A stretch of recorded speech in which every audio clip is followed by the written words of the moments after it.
The 17 News at Sunrise podcast is brought to you by Clinica Sierra Vista. Welcome back to the 17 News at Sunrise podcast, where we share your news on your schedule. Working in the spirit of the Golden Empire, this is 17 News at Sunrise. Good morning to you here at 5 a.m. and thanks for waking up with us. I'm Maddie Jansen alongside Alex Fisher. Breaking news at this hour. Several drivers have been stuck on the Grapevine all night. CHP closed the northbound lanes of the 5 freeway around 7:30 last night following a shooting that left a man wounded. Got calls of a brandishing on the freeway, which is somebody brandishing a firearm at a truck driver that turned into a altercation, which ended up in the truck driver being shot. At this time, from what we know, that the wounds are non-life threatening. CHP says the shooter and his passenger left the scene. They are still on the loose this morning. In your 17 Court Watch, we are just a few hours away from opening statements in one of the most highly anticipated trials in Kern County in recent years. A jury was chosen last week for the trial of Trezell and Jacqueline West. The California City couple is charged with the murders of their adopted sons, Orrin and Orson, who went missing more than 2 years ago. The bodies of the boys, ages 3 and 4 at the time of their disappearance, have not been found. We'll have complete coverage of the trial on our website, kget.com, and here on 17 News. A Bakersfield police officer was arrested over the weekend on suspicion of drunk driving. Sergeant Robert Pear confirms Detective Luis Rodriguez, an 11-year veteran of the department, has been placed on paid administrative leave pending an internal investigation. CHP says Rodriguez was arrested on suspicion of DUI early Saturday morning after allegedly crashing a city-owned vehicle into a parked car. Now to our 17 homicide tracker, and we have new details this morning about a young Army veteran who was shot and killed in his car in broad daylight. It all happened late Sunday afternoon in the parking lot of the Golden Valley Apartments in South Bakersfield. Responding officers found Joshua Mercado shot inside his car and struggling to stay alive. They tried rushing him to the hospital, but it was too late. We spoke to Mercado's wife, who was left devastated. But she tells us other people in the area know the shooter well. He was just racist. He was a racist. He didn't like Hispanic men or Hispanics. I guess he had threatened a few other people in the complex as well. And it's devastating because had the property management done something, I wouldn't be having this interview with you. Joshua Mercado was also a young father. He had just turned 25 years old. Police have not confirmed if there's been any arrests in this murder. Pedestrian safety is one of our signature issues here at 17 News, and we're learning more about a pedestrian who was killed last week in Bakersfield. It happened Friday night on V Street in central Bakersfield when investigators say a man in a wheelchair was hit by a car. That victim was identified as 57-year-old Fotino Sierra Vega. Investigators say the drivers cooperating and speeding, alcohol, and drugs do not appear to be factors in this deadly crash. Last week was a deadly week for pedestrians in Bakersfield.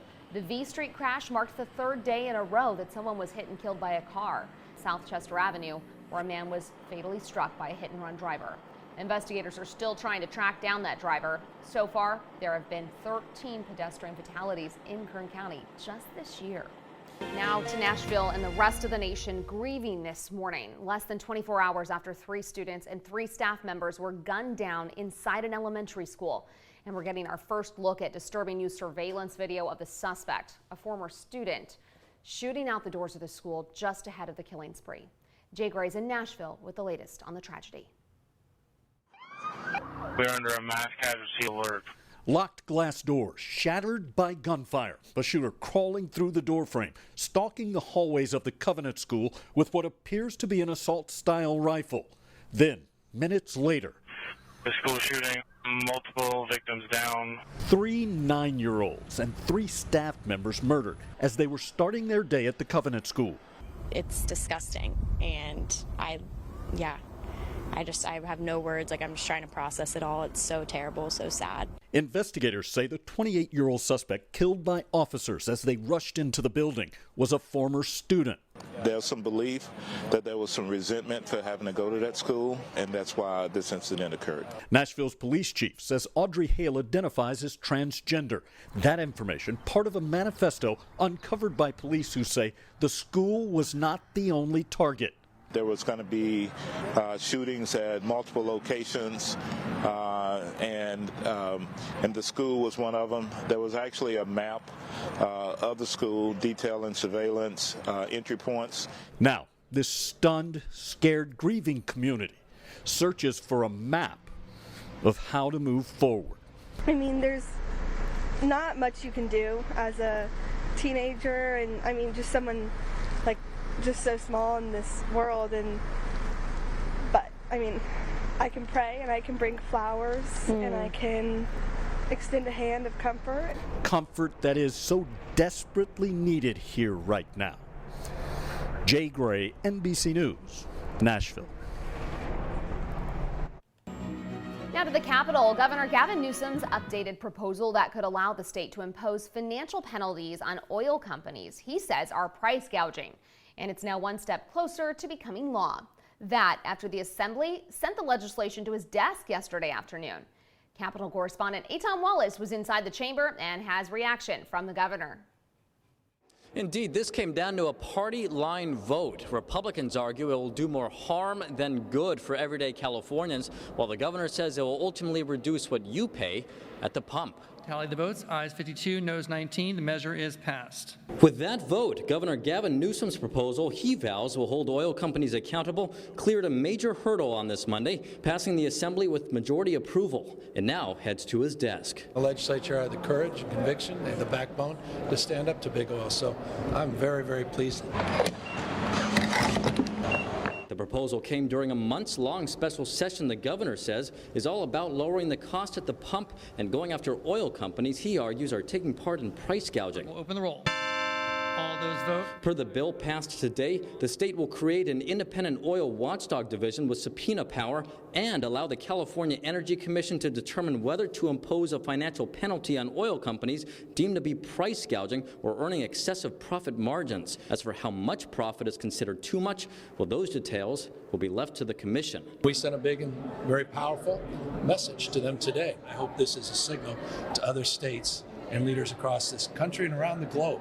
We want to protect Californians against outrageously high gas prices. Senator Nancy Skinner says that's the goal of the bill, a bill she authored. When prices go higher, $2.60 higher in California than anywhere else, what's the reason? And if it's because there's any manipulation versus just natural supply issues, then we have the right to hold those oil companies accountable. But during the Assembly debate, Republicans argued the bill was rushed and ultimately will lead to higher prices. This is a job-killing gas tax, a TAX. There is no evidence that this idea works. We need to ensure that all of these people who voted for this policy today are held accountable for the lack of transparency and for the detrimental impact it's going to have to all consumers in California when our prices go up yet again. And the governor is expected to sign the bill sometime this week. Reporting at the state capitol, Eitan Wallace, 17 News. And Sikh leaders are speaking out after violence erupted at a much-anticipated festival over the weekend. It happened Sunday at the Gurdwara Sacramento Sikh Society Temple. Thousands were gathered there celebrating, and investigators say 3 men started fighting before shots were fired. 2 men were shot. They were taken to the hospital for their wounds. Bobby Singh Allen, he's the mayor of Elk Grove and member of the congregation, spoke about expressing regret for the violence. I want to focus on all of the great events that took place and not just that small moment of time where, some bad actors unfortunately brought shame here. One of the shooters has been arrested and is facing attempted murder charges. Investigators have not ruled out charges for the other 2 men. A new report from the California High-Speed Rail Authority shows the first in the nation bullet train project, which will ultimately connect San Francisco to Los Angeles, will cost even more and take even longer. As rail officials say the project is making tangible progress, pushback from some lawmakers is heating up. 17's political reporter Maddie Gannett has more. High-speed rail officials hope in a decade this 171-mile starter segment connecting Merced to Bakersfield will be fully operational. I have lost faith in this project. In the face of opposition, skepticism, and restlessness. As cost and time rises, California high-speed rail officials urge patience. This is an innovative system of the future, but with innovation takes time. Innovation takes a lot of hard work. 4 years ago, Governor Gavin Newsom unveiled his plan to build the Central Valley segment first. Now, Public Information Officer Augie Blanca says more than 30 sites across 119 miles from Madera to Kern counties are in progress. Across 119 miles of construction, a number of high-speed rail overpasses, high-speed rail viaducts or train bridges are already completed, just to get to that next phase, which would be the tracking system and laying down the track. Blanca says at this site here in Wasco, for instance, the structure that will allow the future bullet train to pass over the existing BNSF freight train line is 95% finished and expected to be done by summer. The portion that will bring it into Bakersfield is still just in the design phase. The 2023 project update report showed kind of the status of the project, but also showed the challenges of the project. The update report released in early March shows the cost of the starting segment stretched from $22.8 billion to as high as $28 to $35 billion. And the date passengers should be able to ride extended to 2033. Things like inflation has impacted the project. The report cites plans for elevated train stations contributing to increased costs too. With the project deeper in the red, authorities say they're hoping to secure more federal funding, while Republican opposition is only growing. When can we stop wasting money on this? Report after report, business plan after business plan has identified structural flaws that make this project unworkable. The entire project is now expected to cost $128 billion, with challenges ahead, such as connecting Bakersfield to LA with notoriously difficult terrain. In Wasco, Maddie Gannon, 17 News. The 17 News at Sunrise podcast is a production of KGET and Nexstar Media Group. For more on all of the headlines in today's show, head to kget.com.